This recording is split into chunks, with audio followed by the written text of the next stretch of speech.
저는 오늘 이 말씀을 가지고 하나님을 사귀자라는 제목으로 말씀을 나누기를 원합니다.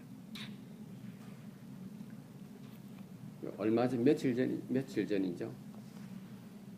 국가대표 선수 박지성 선수가 아나운서 김민지 양과 사귄다고 발표를 했습니다. 박지성 선수가 기자들과 인터뷰 현장에서 한 말이 참 기억이 오래 남습니다. 만난 지는 오래되었는데 사귄 지는 얼마 되지 않았다라고 그렇게 말했습니다. 이 만난다는 것과 사귄다는 것은 의미가 다르다는 것이죠. 한 사람의 빅스타가 어떤 사람을 만날 때에 누가 주목을 받느냐 하는 겁니다. 빅스타는 이미 스타가 되어 있기 때문에 그 사람이 누구와 사귀게 되고 누구와 만나게 되었다는 것에 초미의 관심이 집중이 되는 겁니다. 그래서 김민지 양이 누군가 하는 것을 가지고 네티즌들이 찾아 나서고 그의 가족들을 파헤치기를 시작하며 김민지라고 하는 아나운서가 일약 스타가 된 것입니다. 오늘 본문을 보게 되면은 우리가 하나님과 사귈 수 있다라고 기록하고 있습니다. 내용을 보게 되면은 하나님께서는 이미 우리와 사귀겠다고 모든 정보를 다 제공해 주었고 또 사귈 것이라고 우리에게 언지를 주셨습니다. 그런데도 우리는 그 하나님에 대해서 하나님이 그렇게 신청을 한 것에 있어서도 우리는 잘 알지 못하고 있습니다. 성경의 기록을 통해서 보게 되면은 하나님과 사귀는 사람이 누군가, 그가 누군가에 대해서 관심이 집중이 되어져야 하는 건 사실입니다. 그런데 우리는 하나님과 누가 사귀는가에 대해서 별로 관심이 없는 듯합니다. 우리는 하나님이 누군가에 대해서만 관심이 참 많은 것 같습니다. 저는 오늘 본문을 가지고 하나님과 사귀자라는 제목으로 몇 가지를 함께 나누면서 우리 자신들이 누구며 어떻게 하나님과의 관계를 유지할 수 있는가 하는 것을 이렇게 나누어 보기를 원합니다. 하나님께서 우리에게 신청하셨습니다. 나와 사귀어 보자라고 신청을 했습니다. 대부분의 사람들은 상대방이 나와 사귀자고 하면은 그의 신상을 훑어보고 또 주위 사람들에게 물어보기도 하지 않습니까? 학교를 얼마나 다녔고 고향은 어디며 가족은 어떻게 되며 부모님은 또 어떻게 되는가 하는 것에 관심을 갖게 되는 것입니다. 마찬가지로 하나님께서 우리와 사귀자라고 하셨는데 그렇다면 우리는 그 하나님이 누군가에 대해서 한번 알아보아야 할 필요가 있는 것입니다. 오늘 본문 5절에 보게 되면은 이렇게 기록되어지고 있습니다. 하나님은 빛이시라라고 기록하고 있습니다. 그리고는 말씀하시기를 그에게는 어두움이 조금도 없다라고 기록하고 있습니다. 여러분, 빛은 무엇인 줄 아십니까? 빛은 모든 것을 드러나게 하는 것입니다. 그 빛이 있기에 세상의 모든 것이 순간 형체를 드러내게 되는 것입니다. 어둠이 찌던 곳에 빛이 감으로 인하여서 그 어둠은 새로운 세상을 벗어 던지고 새로운 것들을 우리에게 보여주게 되는 것입니다. 본문에 보게 되면은 그는 빛이시라 하시면서 그에게는 어둠이 없다라고 기록하고 있습니다.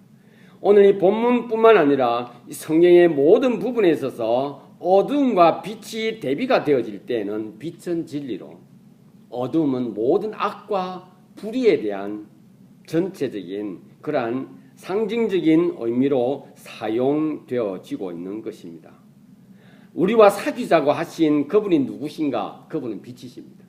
그분은 진리시고요. 그분은 어둠이 조금도 없으시다라고 말씀하고 계십니다. 진리라는 의미는 무엇입니까? 진리는 우리가 생각하기에 어렵고 힘든 것이라 하지만 그러나 진리는 가장 자연스러운 것이고 가장 부담이 없는 것입니다. 제가 자주 말씀드리는 것입니다. 밤이 있으면 낮이 있고요. 동이 있으면 서가 있고 북이 있으면 남이 있는 것처럼 그런 것들이 진리인 것입니다. 그것은 자연스러운 것이죠.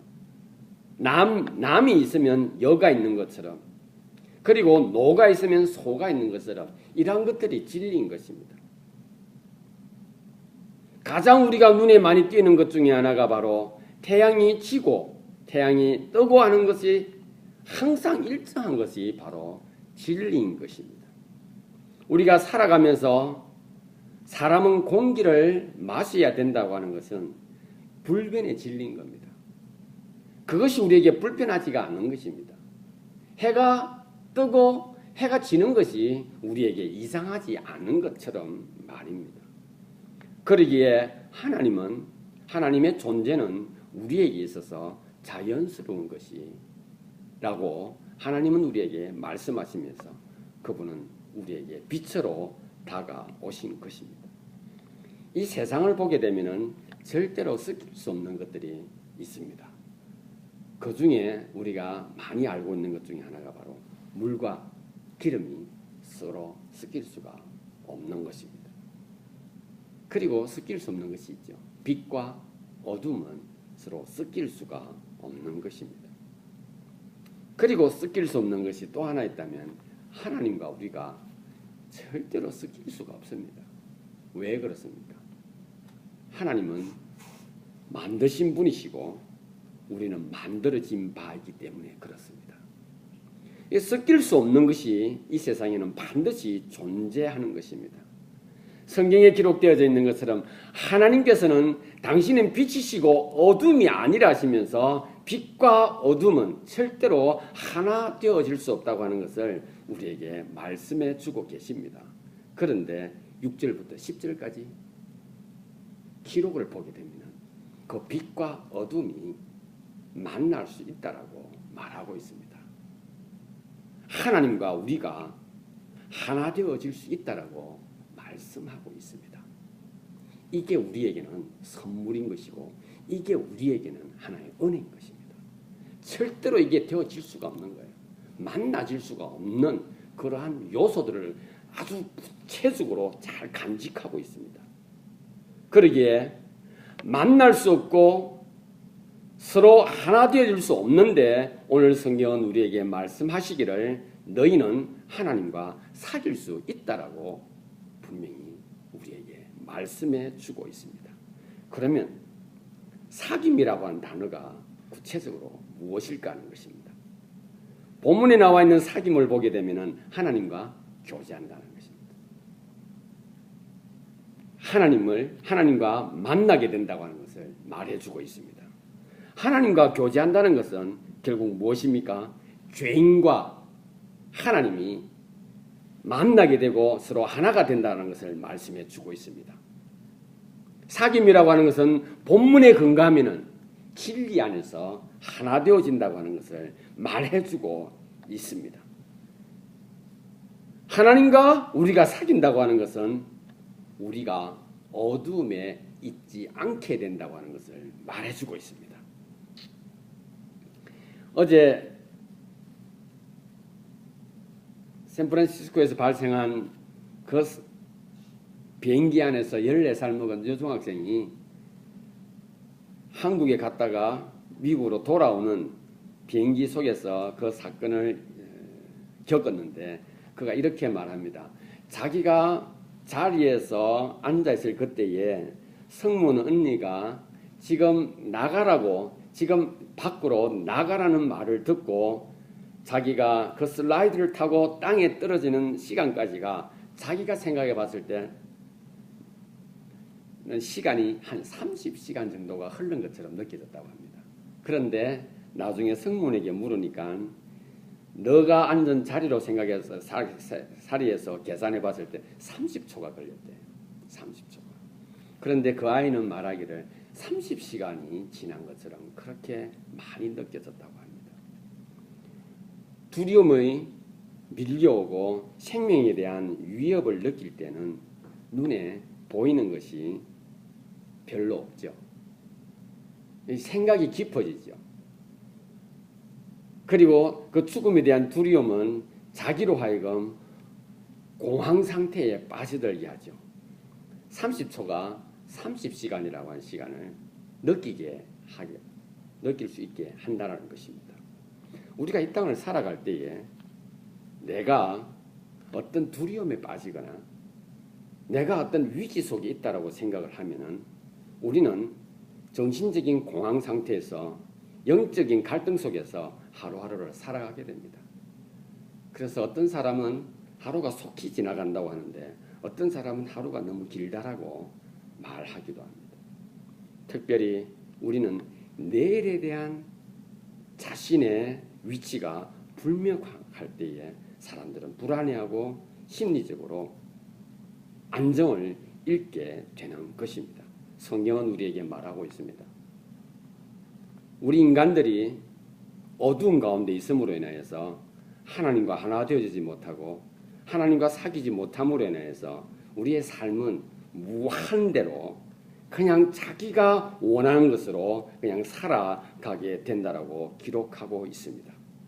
그러나 분명히 말씀하기를 성경은 우리에게 너희는 나와 사귈 수 있다라고 말하는데 여기서 말하고 있는 너희가 누구냐는 겁니다. 여기서 말하고 있는 우리가 누구냐는 겁니다. 우리가 누구기에 하나님과 사귈 수 있다라고 기록을 하고 있냐 이겁니다. 그럼 우리가 누군가 하는 것을 한번 살펴보도록 하겠습니다. 하나님과 사귀는 것이 우리라 하는데 그 우리가 누구냐는 겁니다. 자, 6절을 한번 볼까요? 만일 우리가 하나님과 사귐이 있다고 어두운 가운데 행하면 거짓말을 하고 진리를 행치 아니함이거니와 저가 빛 가운데 계신 것 같이 우리도 빛 가운데 행하면 우리가 서로 사귐이 있고 그 아들 예수의 피가 우리를 모든 죄에서 깨끗하게 하실 것이요. 8절에 만일 우리가 죄 없다 하면 스스로 속이고 또 진리가 우리 속에 있지 아니할 것이라고 말하고 있습니다. 누가 하나님과 사귀는 존재가 우리라고 하는데 그 우리는 오늘 이 성경 말씀에 근거하면은 거짓말을 하지 않는 사람이 하나님과 사귈 수 있다라고 말하고 있습니다. 여러분 거짓말이 뭐예요? 거짓말. 사실이 아닌 것을 말하는 것이 거짓말이죠. 요한복음 8장 44절에 보게 되면 이런 기록이 있습니다. 너희는 너희 아비 욕심을 너희도 행하고자 하느냐? 저는 처음부터 살인한 자요. 진리에 서지 못하고 진리가 그 속에 없으므로 진리에 서지 못하고 거짓을 말할 때마다 제 것으로 말하니 저는 처음부터 살인한 자요. 진리가 그 속에 없으므로 진리 가운데 있지 못하고 항상 거짓을 자기 것으로 말한다고 합니다. 그래서 너희는 거짓의 아비의 자식이라고 우리를 향해서 그렇게 말하고 있습니다. 마귀의 가장 구체적인 특징은 바로 진리에 거하지 않음으로 인해서 그는 늘 거짓으로 자기의 모습을 드러내고 있다고 말합니다. 오늘 본문에 나와 있는 거짓이라고 하는 것은 모든 죄를 통합해서 거짓말이라고 말하고 있는 것입니다. 하나님과 사귈 수 있는 사람은 누구인가? 거짓말을 하지 않는 사람이 하나님과 사귈 수 있다고 말합니다. 누가 하나님과 사귈 수 있습니까? 죄를 짓지 않는 사람이 하나님과 사귈 수 있다고 말합니다. 여러분 우리 주위에 자기 포함해서 여러분 거짓말 한 번 이상 안 한 사람이 어디에 있습니까? 대부분의 사람들은 그냥 거짓말을 하면서 살아가게 돼 있습니다. 그것이 악한 거짓말이든 좋지 못한 것이든 한 번씩은 그냥 하게 되면서 살아갑니다. 빠르게 표현할게요. 대부분의 사람들은 그냥 죄를 지으며 살아가는 겁니다. 그냥 내 마음에 시기도 일어나고 아무 이유도 없이 그 사람이 미워지고 그 사람은 태도를 보니까 그것이 나하고 맞지 않고 이렇게 해서 화가 나기도 하고 짜증이 나기도 하는 것입니다. 그래서 우리는 거짓말을 하지 않고는 살아갈 수가 없는 것이 우리의 모습입니다. 본문에 나와 있는 대로 보게 되면은 그 우리는 하나님과 분명히 사귄다고 하는데 그 우리라고 하는 존재는 거짓말을 하지 않는 사람인 것입니다. 그러면 이 성경에서 말하고 있는 거짓말이 보다 구체적이고 보다 선명하고 알기 쉽게 설명을 하면 이 본문에 맞춰서 그것을 표현하게 되면은 이 거짓말은 무엇인가? 성경에는 이렇게 말하고 있습니다. 무엇이 거짓말이냐 하면은 나는 거짓말을 하지 않는다라고 하는 것이 거짓말인 겁니다. 나는 죄를 짓지 않는 사람이다라고 말하는 것이 바로 거짓말이다라고 말하고 있는 것입니다. 그러니 여러분들의 우리 삶 속에서 난 죄 안 지어, 나 거짓말 안 해 라고 하는 것이 거짓말이라고 성경은 말하면서 8절에 이렇게 기록하고 있습니다. 우리가 죄 없다 하면 스스로 속이고요, 진리가 우리 속에 있지 아니하다라고 말합니다. 여러분, 내가 죄 없다 하면은 진리가 내 속에 없다는 거예요. 우리가 알기로는 죄가 없어야 진리가 내 속에 있어 내가 하나님과 교통할 수 있지 않습니까? 그런데 성경은 분명히 우리에게 말하고 있습니다. 우리가 알고 있는 지식과 우리가 알고 있는 신앙의 틀이 아닌 우리와는 거꾸로 반대의 개념이 기록이 되어 있습니다. 내가 죄 있다 하면은 내가 뭐하다? 진리 가운데 있다라는 거예요. 그러기에 누가 하나님과 사귈 수 있습니까? 거짓말하지 않는 사람입니다. 거짓말하지 않는 것이 무엇입니까? 저는 죄가 있습니다.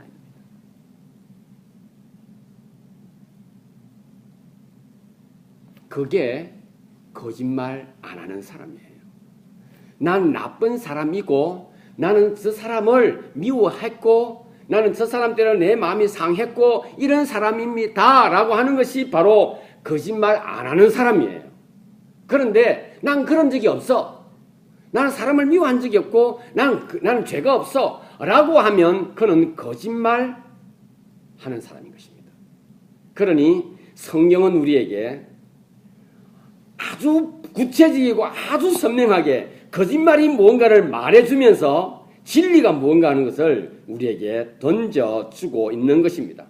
그래서 성경은 우리에게 말하기를 거짓말이 뭐냐? 죄라는 겁니다. 죄가 뭐냐? 어두움이라는 거예요. 하나님은 누구신가? 그분은 빛이시고 어두움과 함께하지 아니하시는 분이시라 말씀하고 있습니다. 자, 이 세상에 죄 없는 사람이 있습니까? 죄 안 지은 사람이 있냐 이겁니다. 없다라는 거예요. 그것에 맞춰서 우리식으로 말하면 하나님 앞에 갈 수 있는 사람이 있습니까? 없다라는 겁니다. 없어요. 그런데 누가 하는 게 갑니까?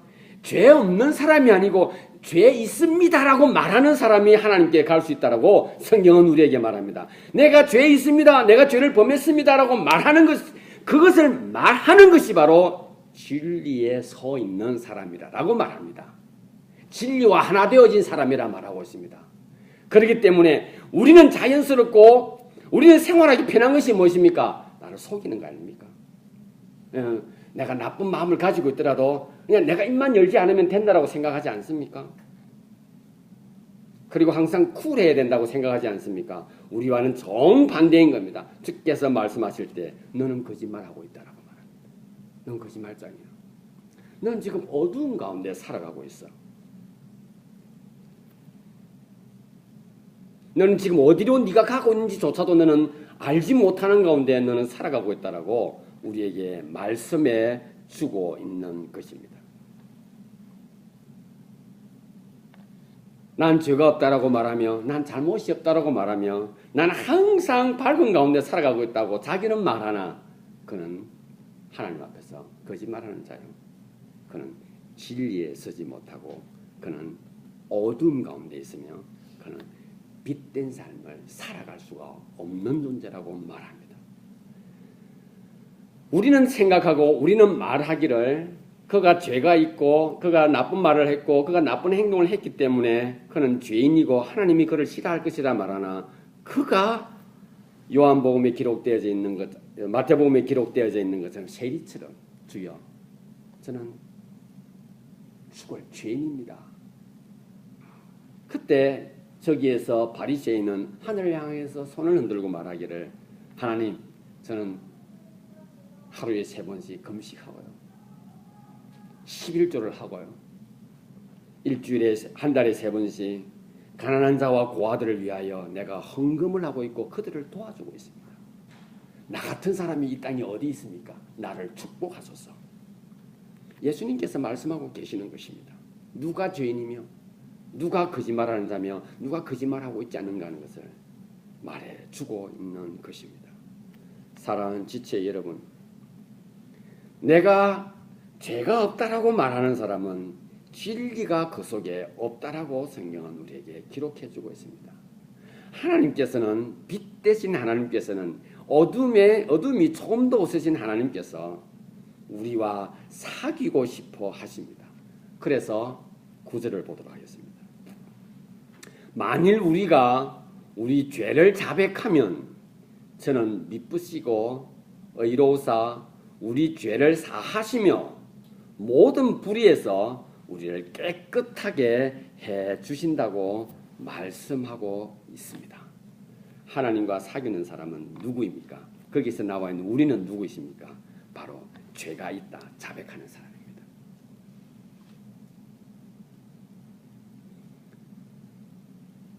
우리가 이 땅을 살아가면서 죄가 있다라고 말하는 것보다 죄가 없다라고 숨기는 것이 훨씬 쉽다라고 생각을 합니다. 죄가 있다라고 말하는 것은 참 힘든 일이고 그것은 마치 자기 자신이 왠지 못쓸 사람처럼 못쓸 사람이라는 사실을 아직 인정을 못하고 있으니 못쓸 사람인 것처럼 느낀다는 겁니다. 고백하는 것과 느끼고 있는 것을 다르게 생각하는 거죠. 그러나 성경은 말합니다. 네가 진리 가운데 있으면 네가 어떤 사람인가 하는 것을 말로 표현할 수 있다라고 성경은 말합니다. 그래서 주님 저는 죄인입니다라고 고백하는 것이 진리인 거예요. 그리고 그것은 가장 자연스러운 것입니다. 그런데 있죠. 우리의 육신과 우리 육신을 강하게 조정하려고 하는 마귀는 내가 죄인이라고 하는 사실을 말하지 않도록 지속적으로 방해를 합니다. 그래서 우리는 진리에 서는 것을 우리 육신은 계속해서 거부하도록 만들어 가는 것입니다. 우리가 우리 죄를 자백하면 저는 신실하셔서 약속을 지키시고요. 우리 죄를 사해 주신다고 말씀하고 있습니다. 9절에 보게 되면은 여기서 자백한다라는 것을 원래 사용되어진 원어적인 의미로 표현하면 이렇습니다. 계속해서 사실을 있는 그대로 표현하는 것입니다. 이걸 우리가 교회 생활, 신앙 생활을 하면서 예수님께서 말씀하신 단어를 빌려서 오면 바로 이것이 바로 회개입니다. 회개는 무엇입니까? 그냥 이렇게 말하는 거예요. 주님, 제가 죄를 지었습니다라고 하는 거예요. 제가 죄를 지었습니다. 예수님께서 말씀하신 죄의 범위 아시죠? 내 마음에 품은 생각마저도 다 죄라 그랬습니다. 그러니 예수님 앞에서 이것저것 잴 필요 없는 겁니다. 율법을 가지고 내가 이것까지가 맞고 이거 할 필요가 없는 겁니다. 율법은 의외로 우리로 하여금 우리 자신을 보호할 수 있도록 되어져 있습니다. 규정되어진 것만 취직하면 되니까요. 그러나 예수님께서 말씀하시기를 네 마음에 품은 것도 죄라고 말씀하십니다. 네 마음의 동기도 잘못된 동기는 다 죄라고 말씀하시는 것입니다. 그래서 주님께서 오늘 본문을 통해서 우리에게 말하기를 나는 너희와 사귀기를 원하는데 내가 사귀려고 하는 사람은 누구냐? 죄 없어요. 나는 어렵습니다. 나는 진실됩니다. 나는 이 세상을 살아가면서 정말 어렵게 살았습니다. 하는 사람을 하나님께서 말하기를 넌 정말로 너는 나를 모르고 너는 내가 사귀자는 의미를 전혀 이해를 못하고 있구나. 네가 나를 만나고 싶다고 어떻게 해서 의롭게 되어지고 죄가 없는 상태에서 너는 착각을 하고 있구나라고 말씀하고 계시는 것입니다. 그건 진리가 아니라고 말하고 있죠. 진리는 무엇입니까? 내가 피조물인 것을 인정하는 거죠. 나는 죄를 지을 수밖에 없다고 하는 것을 인정하는 거죠. 그게 진리인 거예요. 주님께서 말합니다. 진리는 자연스러운 것이라 말합니다. 그것이 어색한 게 아니에요. 살아가면서. 자백하고 고백하는 것이 부끄러운 것이 아니에요. 하나님은 그것을 가장 기뻐하시고 그것을 통하여 하나님께서 말씀하시기를 이제 네가 나와 드디어 사귐을 시작하였구나라고 말씀하고 계시는 것입니다. 여기에 보게 되면 이런 말씀이 있습니다. 우리가 계속해서 내 잘못된 것을 있는 사실을 그대로 계속하여 반복하여서 말씀하는 것이 자백이라고 하면 그때 하나님께서 말합니다. 나는 미쁘고라고 기록하고 있습니다. 여기서 미쁘고라고 저는 미쁘시고라고 하는 이 미쁘신다는 말은 한번 약속한 것은 반드시 지키신다라는 뜻이 있습니다. 한번 약속한 것은 절대로 변치 않을 것이다 라고 말하는 것입니다. 민수기 23장 19절에 말씀하시는 내용 그대로입니다. 하나님은 인자가 않으시니 후회가 없으시도 후회하지 않으시고 인생이 아니시니 그는 거짓말을 아니하신다 했습니다. 그래서 하신 말씀은 반드시 지켜 가신다고 우리에게 약속해 주고 있는 것입니다. 사랑하는 지체 여러분, 우리가 하나님 앞에 할 수 있는 것은 바로 자백입니다. 회개라는 것이죠. 그것만이 하나님께서 나와 사귈 수 있는 사람과 사귈 수 없는 사람을 구별시킬 수 있는 유일한 조건이 되는 것입니다. 여러분, 그 조건이 우리의 삶에 있어서 힘드는 것이냐? 아닌 것입니다.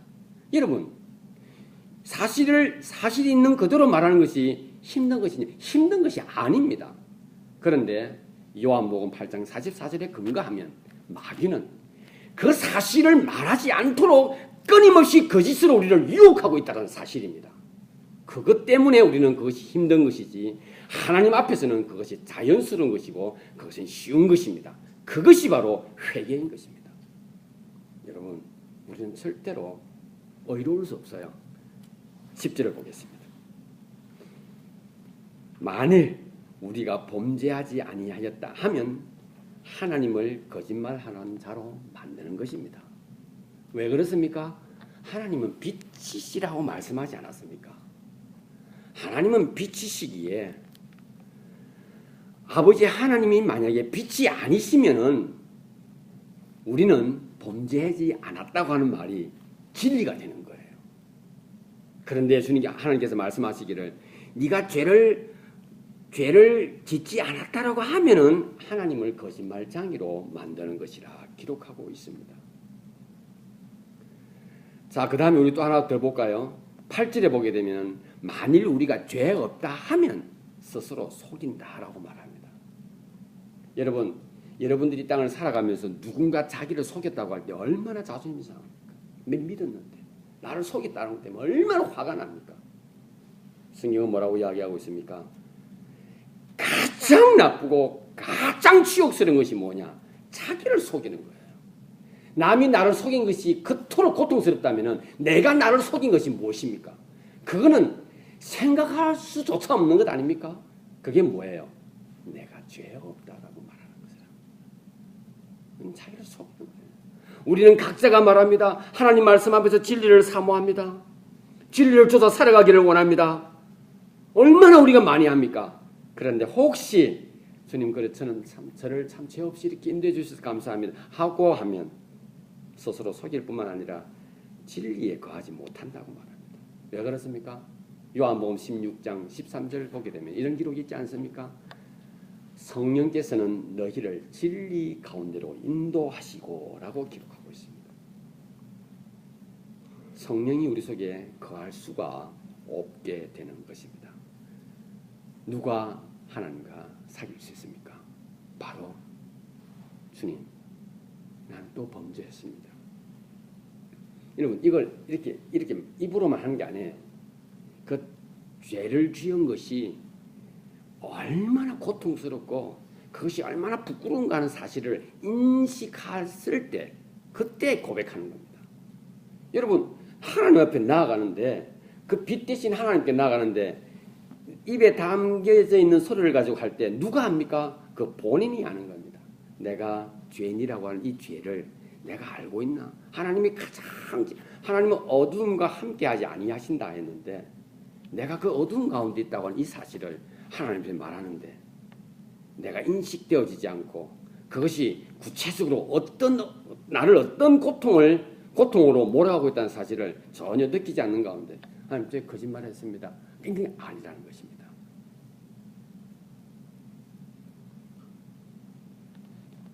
빛이신 하나님은 어두운 가운데 살고 있는 사람과는 절대로 하나 될 수가 없습니다. 우리는 죄인이기 때문에 하나 되어질 수가 없어요. 그런데 하나님께서 말합니다. 단 네가 죄인인 것을 고백하는 자는, 회개하는 자는, 자백하는 자는 나와 사귈 수 있다고 말씀하고 있습니다. 여러분, 진리가 내 속에 있다고 하는 것을 다른 말로는 이렇게 표현하는 겁니다. 제가 죄인입니다 라고 하는 것이 진리가 내 속에 있는 겁니다. 주님, 저는 주님 앞에 범죄했습니다. 성령이 내 속에 있는 것입니다. 뭐라고 기록하고 있습니까? 하나님께서, 예수 그리스도께서 너희를 모든 죄에서 깨끗하게 해주실 것이라 말씀하고 있습니다. 결론을 맺겠습니다. 세상 사람들도 누군가 사귄다라고 하면은 사람들이 관심이 집중되어집니다. 신문은 계속해서 그 대상자에 대해서 모든 것을 파고 들어가며 저 사람이 누구시기에 저 사람의 선택을 받았을까 이런 관심을 갖습니다. 천지 만물의 주관자 되시고 모든 것의 주인 되신 하나님께서 우리와 사귀고 싶어 하십니다. 그리고 하나님께서는 우리 각 개인의 이름을 부르시면서 지명해 주십니다. 여러분, 죄를 짓는 것은 어렵지 않습니다. 여러분, 죄 짓는 건 참 쉬워요. 너무 자연스러워요. 우리 생활 속에서 죄를 짓는 것은 너무 빈번하게 일어나고 있습니다. 그런데 있죠. 그 죄를 스스로 인정하고 그것을 자백하는 것은 쉽지 않습니다. 어렵습니다.